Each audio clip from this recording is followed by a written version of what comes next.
ബി.ജെ.പിക്ക് വാരിക്കോരി സംഭാവന നൽകി ട്രസ്റ്റുകളും കോർപ്പറേറ്റുകളും ലഭിച്ചത് 3112 കോടി രൂപയാണ്. ഈ വിവരങ്ങൾ ഇലക്ഷൻ കമ്മീഷൻ തന്നെ പുറത്തുവിട്ടിട്ടുണ്ട്. ഇലക്ടറൽ ബോണ്ട് റദ്ദാക്കിയതിനു ശേഷം ഇത് ആദ്യമായാണ് ഈ സംഭാവന പട്ടിക പുറത്തു വരുന്നത്. ശരത്തിൽ വിവരങ്ങളുമായി ചേരുന്നു. ശരത്ത്, സംഭാവന പട്ടിക പുറത്തു വരുമ്പോൾ ബി.ജെ.പിക്ക് കിട്ടിയത് എത്ര?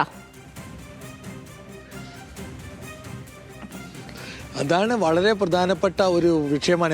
ഇലക്ട്രൽ ബോണ്ടിന് ശേഷം സേതുലക്ഷ്മി ബി.ജെ.പിക്ക് ലഭിച്ച അല്ലെ മറ്റു പാർട്ടികൾക്ക് ലഭിച്ച ഒരു സംഭാവനയുടെ പട്ടികയാണ് തെരഞ്ഞെടുപ്പ് കമ്മീഷൻ പുറത്തുവിട്ടിരിക്കുന്നത്.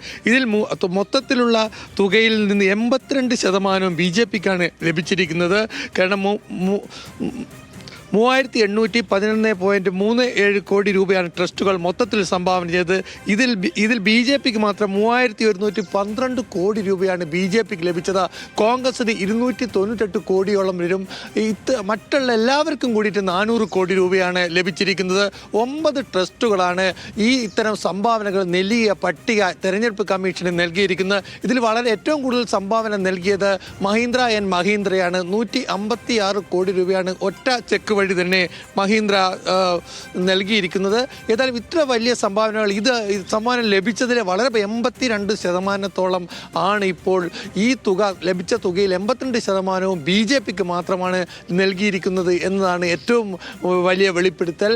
CPM അടക്കമുള്ള ചെറു പാർട്ടികൾക്ക് വളരെ ചെറിയൊരു തുക മാത്രമേ ട്രസ്റ്റിൽ നിന്ന് ലഭിച്ചിട്ടുള്ളൂ. അത് അത്തരത്തിൽ വ്യക്തമായ കണക്ക് മറ്റു ചെറിയ പാർട്ടികൾക്ക് എത്ര എന്ന കാര്യം തെരഞ്ഞെടുപ്പ് കമ്മീഷൻ പുറത്തുവിട്ടില്ല.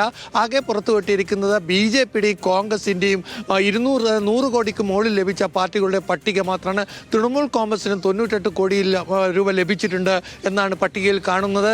ഏതായാലും DMK ആണ് കോൺഗ്രസിന് തൊട്ടു പിറകിലുള്ളത് എന്നത് ആശ്ചര്യമാണ്. ശിവസേനക്കും തുക ലഭിച്ചിട്ടുണ്ട്. സേലക്ഷ്മി, ഏതായാലും ബി.ജെ.പിക്കാണ് മൊത്തം തുകയുടെ 82% സംഭാവനയുടെ തുക ലഭിച്ചിരിക്കുന്നത്. വൻ തുകയാണ് ബി.ജെ.പിക്ക് ലഭിച്ചിരിക്കുന്നത്. സേലക്ഷ്മി. ഓക്കെ ശരത്ത്, ശരി. ശരത്താണ് ഡൽഹിയിൽ നിന്ന് വിവരങ്ങൾ നൽകിയത്. ഈ ഏറ്റവും പ്രധാനം ഇലക്ടറൽ ബോണ്ട് റദ്ദാക്കിയതിന് ശേഷമാണ് ആദ്യമായി ഈ സംഭാവന പട്ടിക പുറത്തു വരുന്നത് എന്നുള്ളതാണ്.